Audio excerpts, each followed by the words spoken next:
వెనక్కి తగ్గిందా? Punjab విసరబోతుందా? Kethireddy sudden silence దేనికి?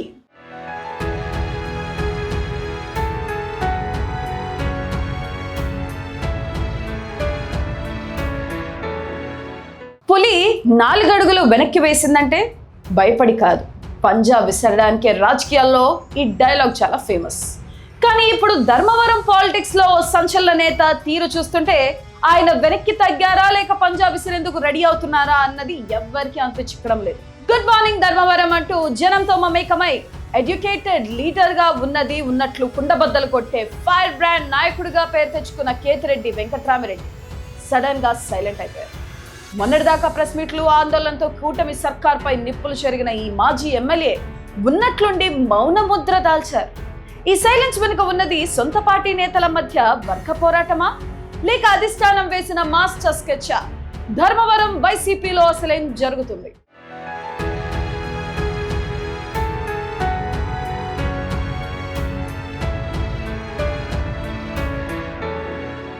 ఇంట్లో ఈగల మోత, బయట పల్లకి మోత అన్నట్లుంది ఇప్పుడు ధర్మవరం వైసీపీ క్యాడర్ పరిస్థితి.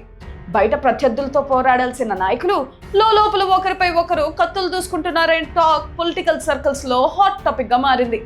రాప్తాడు మాజీ ఎమ్మెల్యే తోపుదుర్తి ప్రకాష్ రెడ్డికి కేతిరెడ్డికి మధ్య పచ్చగడ్డి వేస్తే భగ్గుమనేలా కోల్డ్ వార్ నడుస్తుంది.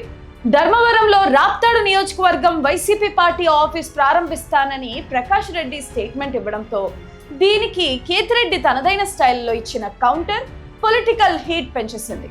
ధర్మవరంలో ఆఫీస్ పెట్టడం దేనికి బ్రదర్? ఫోన్ ఎత్తి సమాధానం చెప్తే సరిపోతుంది కదా, ముందు రాప్తాడులో ఆఫీస్ పెట్టుకోండి అంటూ కేతిరెడ్డి వేసిన సెటర్ ఈ ఇద్దరి మధ్య ఉన్న అగాధాన్ని బయటపెట్టింది.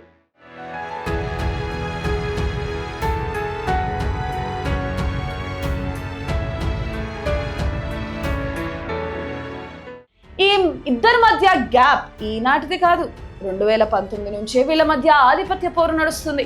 అప్పట్లో రెడ్డి సామాజిక వర్గానికి మంత్రి పదవి దక్కకపోవడానికి కేతిరెడ్డే కారణమని తోపుదుర్తి గుర్రుగా ఉన్నారట.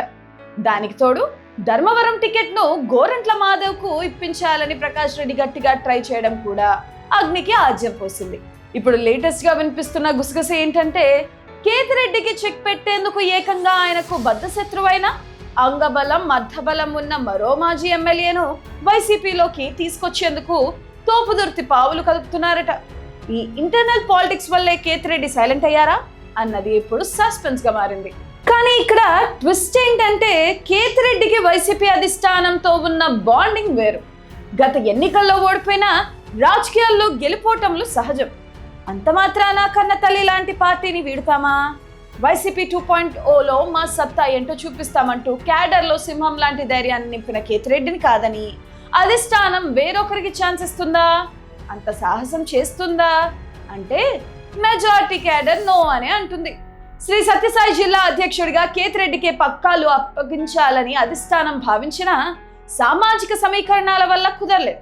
అయినప్పటికీ ఆయన ఇమేజ్ ఏమాత్రం తగ్గలేదు.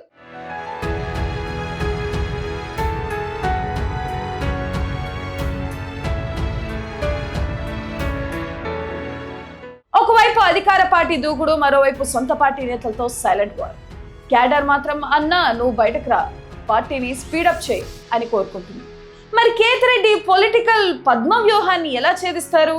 ఆయన యాక్టివ్ మోడ్లోకి వస్తే ధర్మవరం రాజకీయాలు ఎలాంటి మలుపు తిరుగుతాయి? మీరేమనుకుంటున్నారు? కేతిరెడ్డి సైలెన్స్ వెనుక ఉన్న అసలు వ్యూహం ఏంటి? కామెంట్ చేయండి.